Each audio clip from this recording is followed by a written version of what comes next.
Hola, ¿qué tal amigos? Hemos llegado a la lección número 12 del norte y al sur, a la tierra hermosa de la lección de la escuela sabática para este 21 de marzo del 2020. Vamos a comenzar este hermoso repaso con el ciclo de aprendizaje. Motiva, explora, aplica y crea. El versículo de memoria de esta semana se encuentra en Daniel capítulo 11, el verso 35, donde dice: también algunos de los sabios caerán para ser depurados y limpiados, y emblanquecidos hasta el tiempo determinado, porque aún para esto hay plazo. Aquí encontramos un pasaje muy especial que habla acerca de la manera como Dios permitiría que muchos santos, muchos sabios también llamados aquí en la palabra de Dios, serían limpiados y emblanquecidos. Significa que ellos pasarían por tribulaciones, significa que ellos también pasarían por dificultades muy fuertes aún enfrentando la muerte. Sin embargo, Dios estaría con ellos. Dios siempre estaría con ellos en los momentos más difíciles. Vamos a ver en el desarrollo de esta lección la manera como Dios protege a sus hijos, cómo Dios también a veces permite que sus hijos sufran, pasen por dificultades, pero no debemos olvidar que Dios nunca los abandona, al contrario, que Dios aún en medio de esas dificultades, Él está presente. Muy bien, queridos amigos, vamos a contar esta mañana, en esta oportunidad, eh, el motiva, y vamos a comenzar con una hermosa historia. Esta batalla es de mi hijo. El 26 de agosto de 1346, Eduardo III luchaba contra las tropas de Francia, es decir, con el rey Felipe, en la batalla de Crécy, allá en Francia. El rey Eduardo dejó que su hijo luchara hasta el final con su batallón. Llegó un mensajero diciendo que su hijo lucharía solo, y el rey preguntó: ¿ha caído? No, respondió el mensajero. El rey entonces mencionó: esta batalla le pertenece a él. Y al final venció su hijo. Y su padre le dijo: ahora estás preparado para ser el rey de Inglaterra. También de la misma manera Jesús, cuando vino a esta tierra, su Padre le permitió que luchara hasta vencer. De esta manera conquistaría su reino. Jesús, animado por su Padre, venció a Satanás en la cruz del Calvario, y él obtuvo la victoria y el enemigo fue derrotado. Cristo había obtenido la victoria. De la misma manera, hoy Él desea compartir con nosotros su triunfo, no importa qué dificultades estemos pasando. Muy bien, la lección de esta semana la hemos dividido en 3 puntos claves. El primer punto del Explora será el paralelismo profético de Daniel. En el libro de Daniel, capítulo 11, del verso 1 al verso 4, dice algo muy especial. Y ahora yo te mostraré la verdad. He aquí que aún habrá 3 reyes en Persia, y el cuarto se hará de grandes riquezas más que todos ellos, y al hacerse fuerte con las riquezas, levantará a todos contra el reino de Grecia. Y se levantará un rey valiente, el cual dominará con gran poder y hará su voluntad. Pero cuando se haya levantado, su reino será quebrantado y repartido hacia los 4 vientos del cielo, y no a sus descendientes, ni según el dominio con que él dominó, porque su reino será arrancado y será para otros fuera de ellos. Aquí encontramos algo interesante en estos pasajes que acabamos de leer. En Daniel capítulo 11 mantiene un paralelismo con los esquemas anteriores de Daniel capítulo 2, 7, 8 y aún el capítulo 9 que estudiamos la semana pasada. El mensaje profético se extiende hasta el fin y aparecen potencias mundiales que luchan contra el príncipe del pacto y el pueblo de Dios. Sin embargo, en todas estas visiones, Dios finalmente triunfa. ¿Saben? Gabriel le anuncia que se levantará 3 reyes sobre Persia. Analizando en la historia, podemos ver que el primer rey que aparece es Cambises, del 530 al 522 a.C. El segundo rey es el falso Esmerdis, del 522, y Darío I, del 522 al 486 a.C. Y el cuarto rey, es Jerjes, o más conocido como Asuero, el cual era muy rico, según el libro de Esther, capítulo 1, del verso 1 al 7. Recordemos que este rey estuvo casado con Basti, la reina, y él llamó para una fiesta muy especial, y recordemos que Basti no quiso asistir a esa fiesta, y él luego, más adelante, escogió de todas las hermosas princesas que estaban ahí a Esther para ser su reina. Muy bien, continuamos. Al hacer guerra contra Grecia, este rey Asuero es derrotado. Por más que tenía mucha riqueza, por más que tenía mucho poder, la Biblia decía que tendría que ser derrotado. Y justamente aquí aparece la figura ahora de Alejandro Magno, quien a la edad de 32 años se constituyó en el emperador de toda Europa y Asia, derrotando a Suero, derrotando a todos y constituyendo su nuevo imperio. Y lamentablemente este hombre, llamado Alejandro Magno, muere a esa edad sin dejar heredero, y se divide su reino en 4 reinos liderados por sus generales. En este caso sería Lisímaco, Casandro, Seleuco, el rey del norte, y Ptolomeo, el rey del sur. Estos 2 reyes tienen guerras permanentes a pesar de las alianzas humanas por el control del poder y del territorio. Esas alianzas lo vamos a ver en la siguiente parte. Estas guerras afectan al pueblo de Dios. Si nosotros vemos luego el desenlace de estas guerras que han tenido constantemente en el pasado, aparece ahora otra figura, la figura de Antíoco Epífanes IV, quien gobernó el año de 176 al 163 antes de Cristo. Casi este rey, podríamos llamarlo así, extermina la religión judía al ofrecer carne de cerdo ante el ídolo pagano en un templo judío. Después ellos, los judíos, resistieron a este ejército romano, y los judíos volvieron a ofrecer los sacrificios. El hecho de que se hace referencia a Antíoco Epífanes no significa que se le considera como tema de profecía en el capítulo 7 y 8, así como los reyes seleucidas. No existe que se les considere como tema de las profecías de esos capítulos. Sin embargo, tuvieron un impacto dentro de esta historia, de esta profecía. Pero hay un poder que está por encima del poder de los reyes seleucidas y aún de Antíoco Epífanes. Hay un poder que lucha contra Dios hasta el fin, porque recordemos que Antíoco Epífanes gobernó solamente un periodo de tiempo, al igual que los reyes seleucidas. Hay un poder que surge, que lucha contra Dios hasta el tiempo del fin, y eso es lo que Daniel nos quiere dejar en claro. Sin embargo, Dios controla la historia del mundo y al final sale vencedor e instaura su reino eterno para sus hijos fieles. Vamos a ver aquí un hermoso cuadro que hemos preparado. Daniel capítulo 8 y 9 comparado con Daniel capítulo 11. Si vemos el verso de Daniel capítulo 8 al verso 20, dice el carnero de Persia. ¿Quién es ese carnero de Persia? Justamente en el Daniel capítulo 11, 2 representa al reino de Persia. Y cuando habla en el verso 21, el macho cabrío de Grecia, en el 11, 2 dice el reino de Grecia, representa netamente, directamente al reino de Grecia. Cuando Daniel capítulo 8, 21 dice el cuerno grande, rey primero, esto está apuntando exclusivamente a Alejandro Magno. Y en el capítulo 11, el verso 3, el rey valiente de Grecia, que es cumplimiento exacto con Alejandro Magno.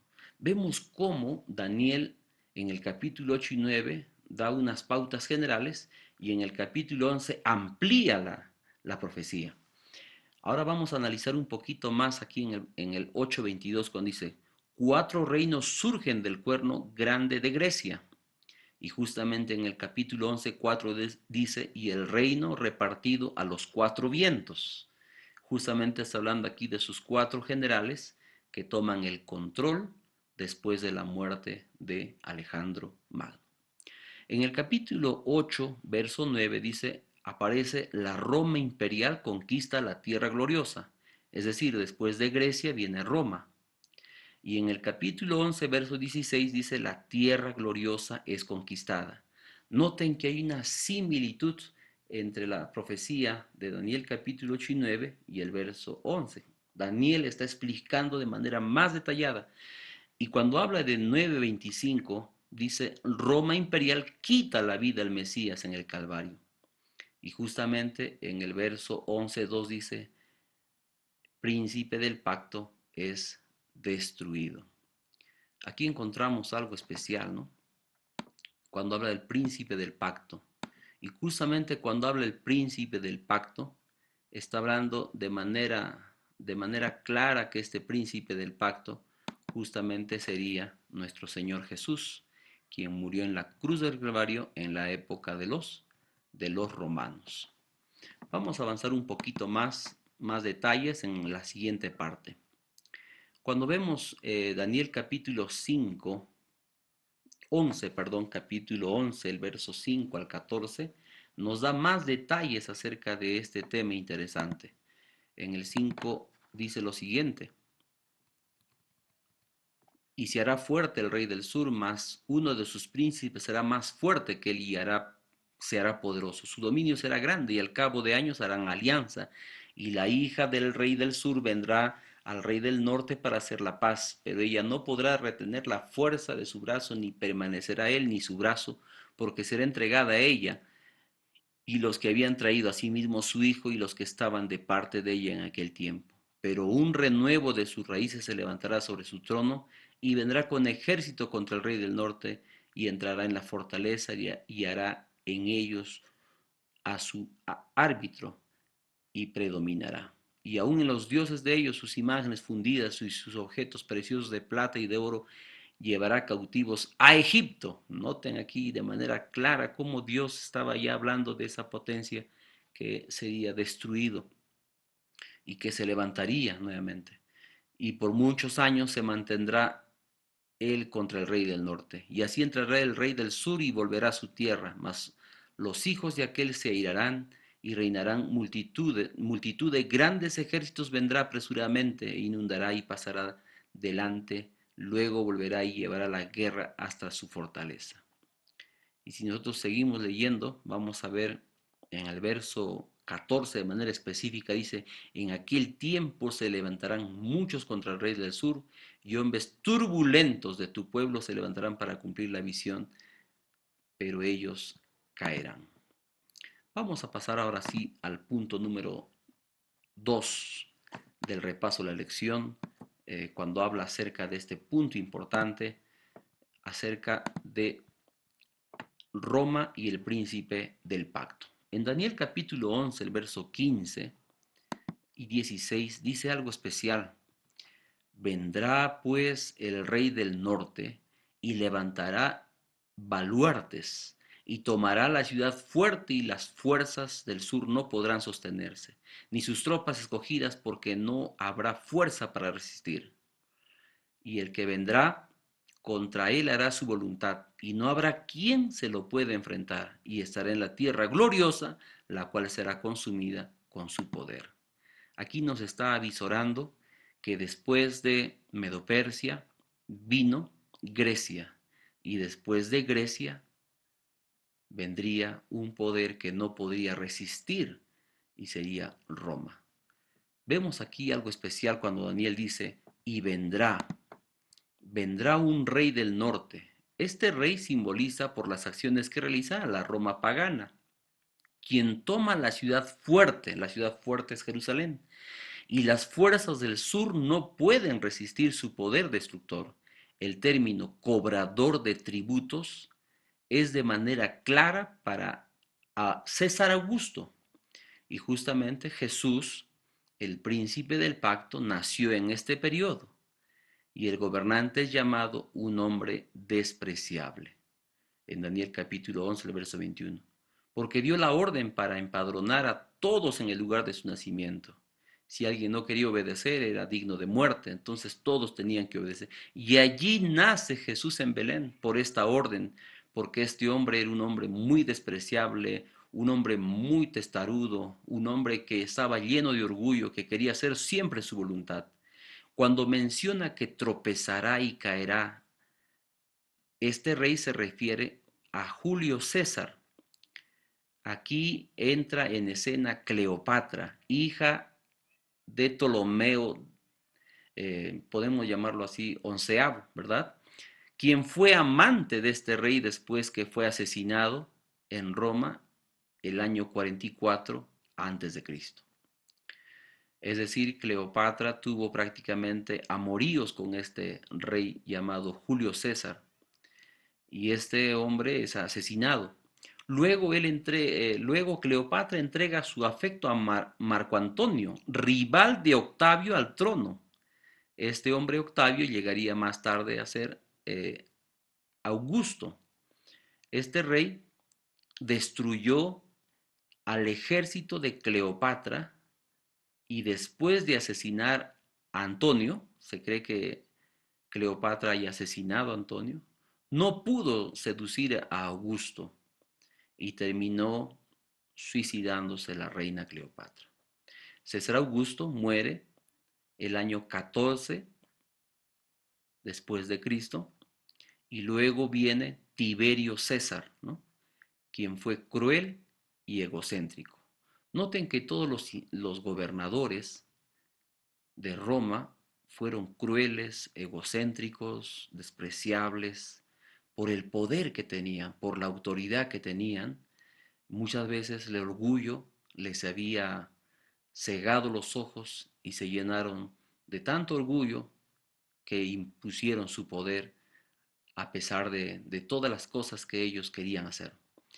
Encontramos que Jesús en el periodo de Tiberio César fue crucificado el año 31 después de Cristo. Recordemos la profecía de la semana antepasada, que Cristo moriría a la mitad de la semana de esa profecía, de los 2300 tardes y mañanas.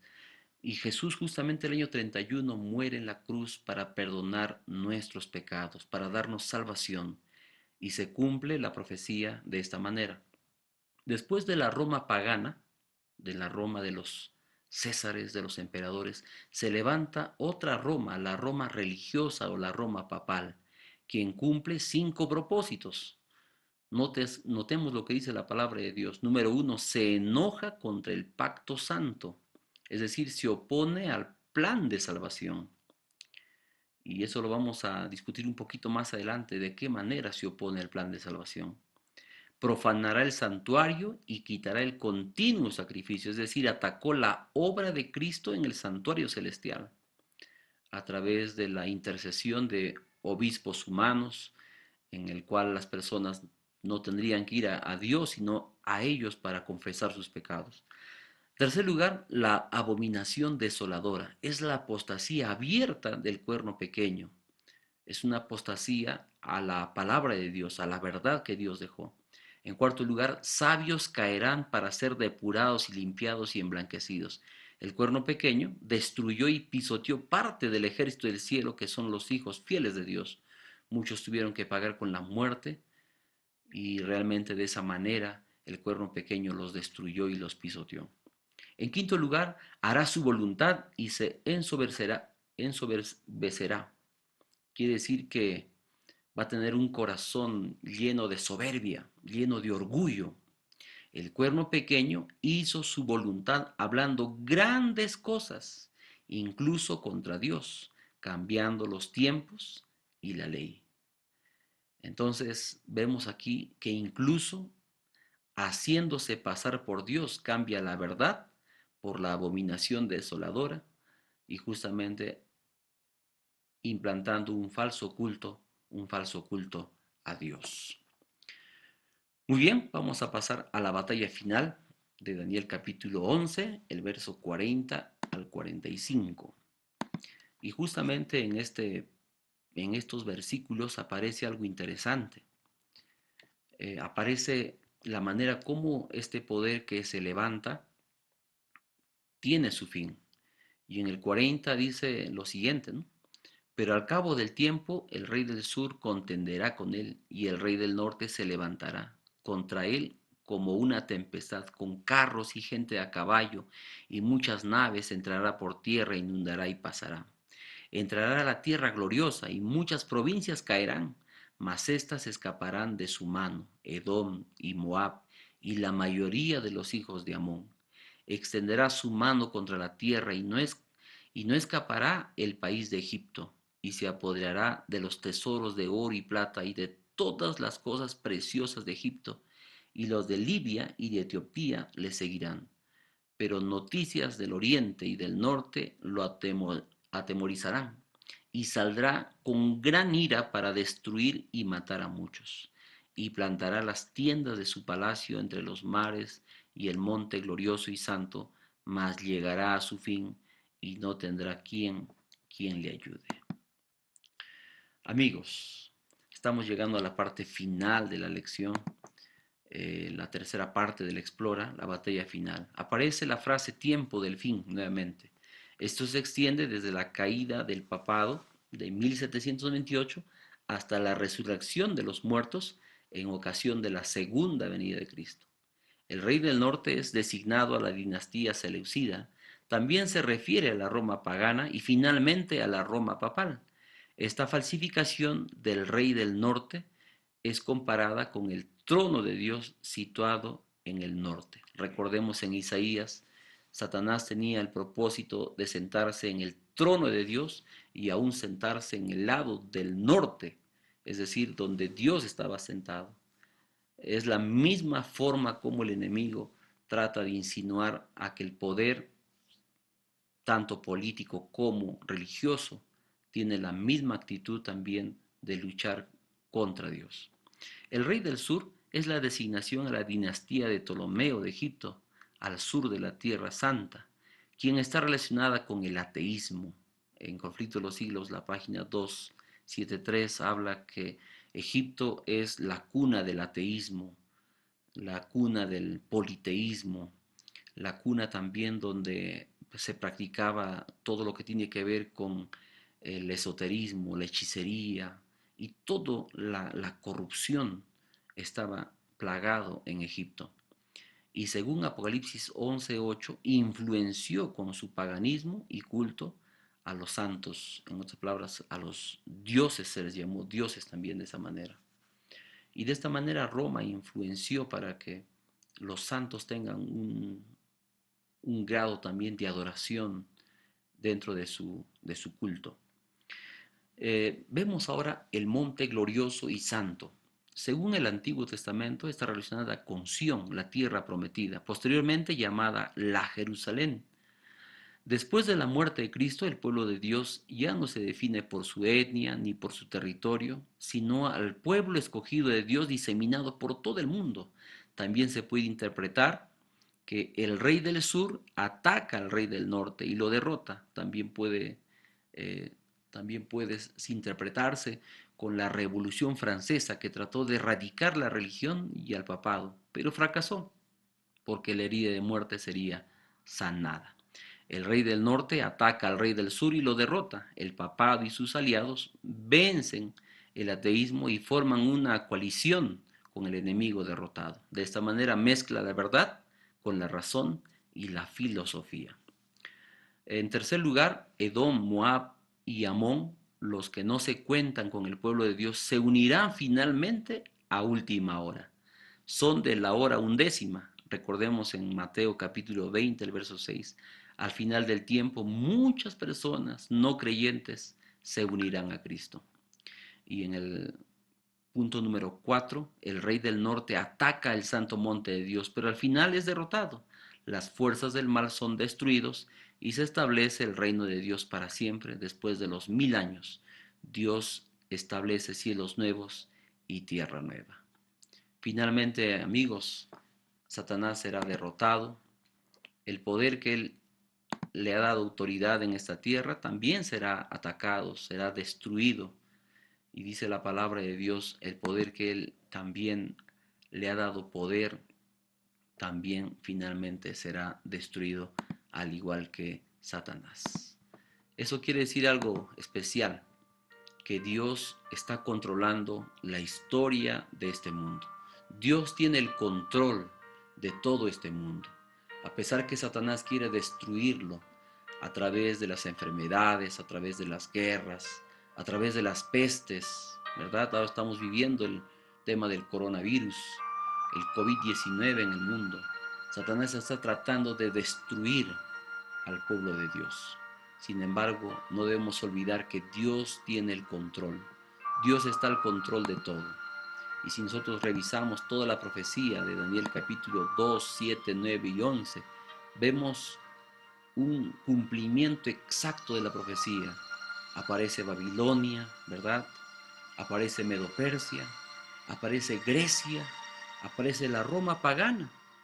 A través de capítulo 2 encontramos de los metales, oro, plata, bronce, hierro. Daniel capítulo 7, cuando habla de Babilonia, habla de león. Cuando habla de Medo-Persia, habla del oso. Y cuando habla en capítulo 7, del leopardo a Grecia. Y en el capítulo 7 también, cuando habla de la Roma, está hablando de una bestia espantosa. Vemos cada uno va cumpliendo su propósito especial que Dios le había designado. Vemos cómo aquí en el capítulo 9 aparece el carnero, luego aparece el macho cabrío que representa a Persia, como ya hemos revisado, pero aparece aquí el cuerno pequeño que da muerte al Mesías y justamente representa a ese rey del norte que da muerte al Mesías. Pero luego vemos ahora la Roma papal, que también simbolizado por el hierro, el cuerno pequeño, y justamente en ese periodo, después que el cuerno pequeño es destruido, aparece un juicio en el cielo. El anciano de días se sienta y el Hijo del Hombre se le acerca para poder hacer el juicio. Y ese juicio proféticamente comenzó el 22 de octubre de 1844. Pero en el capítulo 9, 8 y 9 encontramos que el cuerno pequeño ahora empieza a destruir la fe de los hijos de Dios a través de quitar el continuo sacrificio. Recordemos que el poder papal lo que hizo justamente es quitar el trabajo que Cristo estaba realizando en el cielo, de ser intercesor. El cuerno pequeño pone otros intercesores para quitarle el trabajo a Cristo. Recordemos que en el capítulo 8 y 9 también habla de la purificación del santuario celestial. Esa purificación está muy ligada al capítulo 8, el verso 14, cuando habla de que después de 2300 tardes y mañanas luego el santuario sería purificado. Esa profecía lo vimos la semana antepasada y justamente habla del tiempo del fin, del tiempo que ya no sería más. Y en el capítulo 11 nuevamente entra en escena el rey del norte. El continuo sacrificio es quitado nuevamente, ¿verdad? Y aparece otra vez más el término el tiempo del fin. Dios está controlando este tiempo del fin. Y este rey del norte, este poder religioso, no tendría más poder sobre la tierra. Dios le quitaría ese poder, Dios destruiría este poder. Y por eso en el capítulo 2 encontramos que simboliza la piedra, el reino de Dios, esa piedra que cae del cielo y destruye la imagen.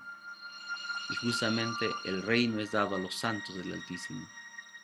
Es dado porque ellos creen en Dios, entregan su vida a Dios, le entregan a Cristo su vida y Cristo que murió en la cruz del Calvario les da a ellos el reino, les da el poder para poder vivir un día en el reino de los cielos. Y justamente en el capítulo 8 y 9 comienza la destrucción del cuerno pequeño. Vemos que el cuerno pequeño es destruido. Y en el capítulo 11 el rey del norte es derrotado en el monte glorioso, según Daniel capítulo 11, el verso 45. Queridos amigos, Dios está controlando la historia de este mundo. Dios no es un Dios ajeno que no ve el dolor, la tristeza, el sufrimiento en este mundo. Dios está guiando los destinos de este mundo. Se levantará un poder que se va a oponer a Dios, que va a luchar contra Dios, pero recordemos que finalmente será destruido. Amigos, hay una frase muy especial, una cita, dice: en los anales de la historia humana, del desarrollo de las naciones y el nacimiento y la caída de los imperios parece depender de la voluntad y las proezas de los hombres, y la marcha de los eventos parece en gran medida estar determinada por el poder, la ambición y los caprichos de ellos. Pero en la palabra de Dios se descorre el velo, y encima, detrás y a través de todo el juego y contrajuego de los intereses, el poder y las pasiones humanas, contemplamos a agentes del que es todo misericordioso, que cumplen silenciosa y pacientemente los designios y la voluntad de Él. ¿Y quién es ese Él? Es Dios. Amigos, ¿qué aprendimos en esta lección?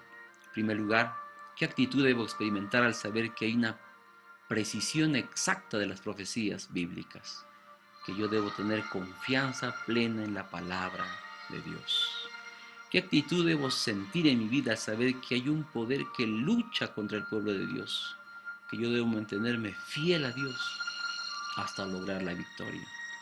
Él ya venció en la cruz a Satanás y Él quiere darme ese poder, esa fortaleza también para seguir luchando en esta vida y lograr la victoria en Cristo.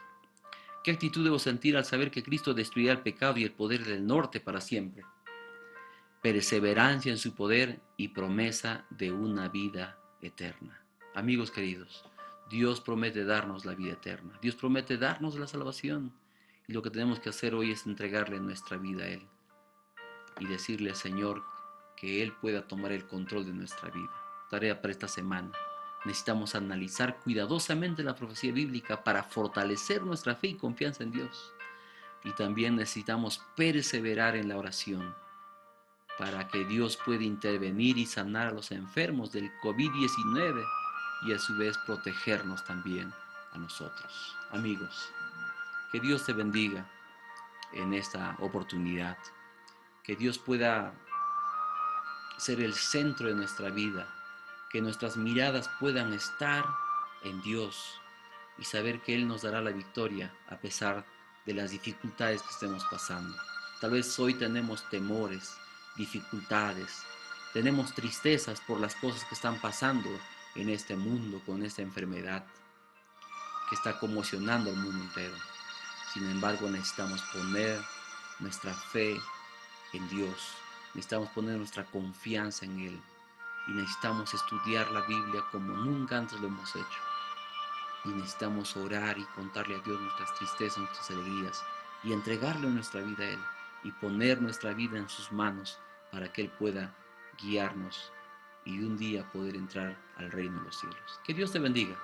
Una feliz semana. Nos encontramos la siguiente semana. Un abrazo muy fuerte.